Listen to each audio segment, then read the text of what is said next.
And Susan, just your take so far on the initial lines that we got from both presidents. Um, well, first of all, I'm really sorry I'm not at the New Economy Forum in Singapore. I wasn't able to Me go neither. this year. Um, so I'm envious of those folks there.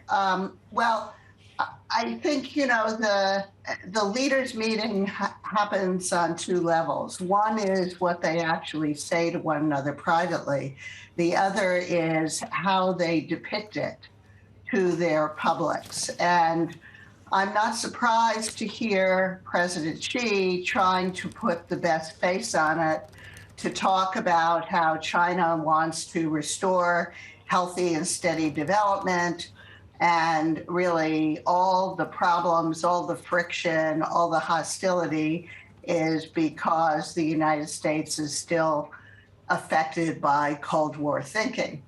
On the American side, President Biden has a domestic public that will be ready to leap on any hint. Chair. And Susan, as we talked about, the initial remarks seem to be pretty good. As they talk a little bit more about this personal relationship that these two leaders have, how are they going to build this into something more stable?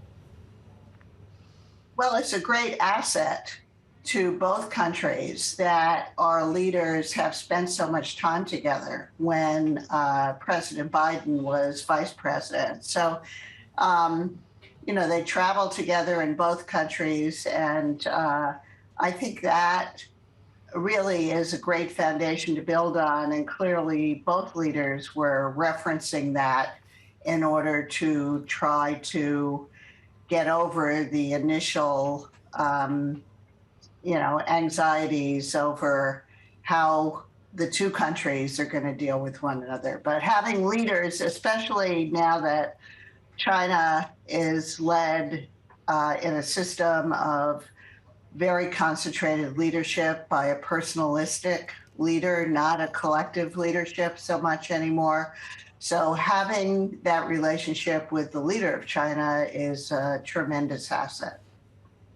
Hi, Susan. Stephen Engel here. I was struck immediately when I was listening to Xi Jinping. He used the term 老朋友, which is an old friend. That does set it on very good mood, and he was smiling.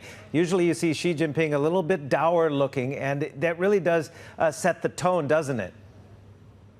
Yes, it's good. Of course, those of us who have been working on China for a long time, like me, the 老朋友 nomenclature is also a kind of classic Chinese strategy or tactic, I would say, for trying to ingratiate himself and to get a sympathetic ear, for sure. Well, absolutely, and there's face involved here, and he is trying to, establish and give face to President Biden there. But what Biden said to me as well, where he said there must be clear and open communication, and I want to go right to the heart of probably one of the most sensitive flashpoints, and that's Taiwan.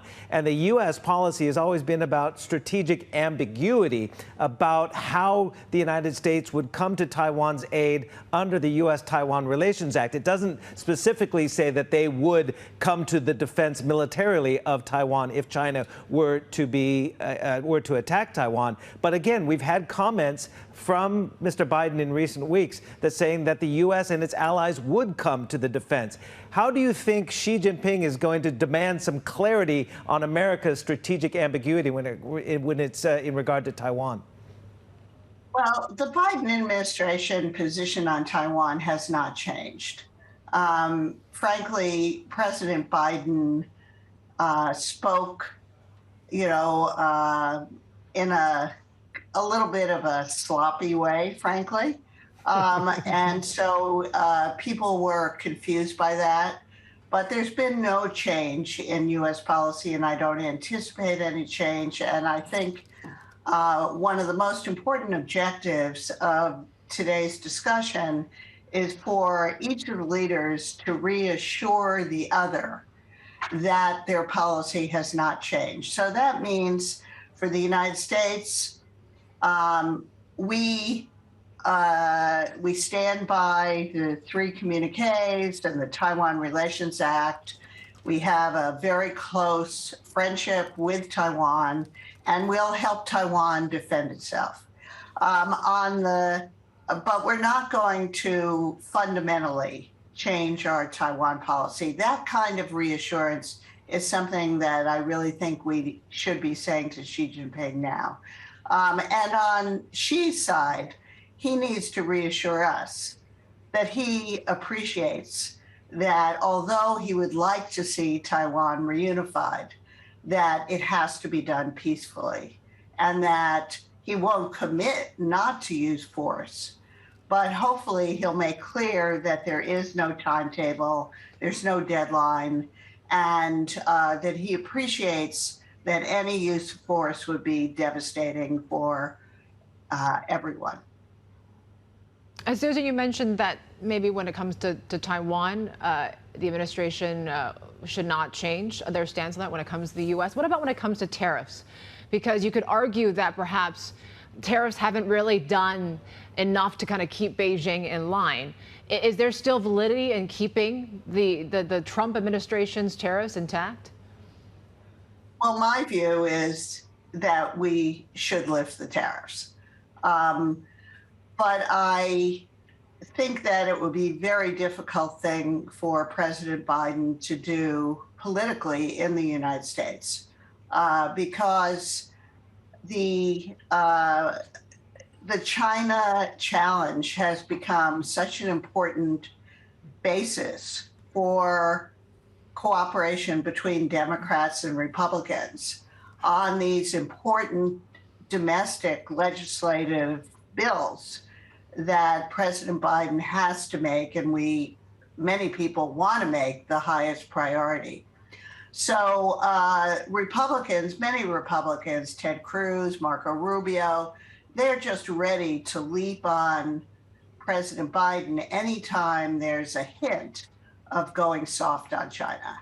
So frankly, the domestic political context in the United States is really quite tough, especially because the Democrats have such a small margin in Congress.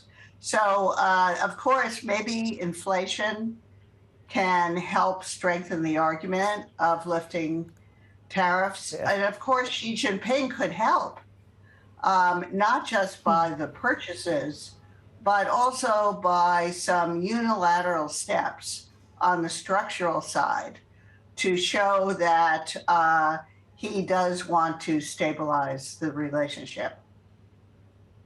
Do you think Biden will get any progress on, breaking down what they call the unfair industrial subsidies that Beijing provides its exporters, its economy?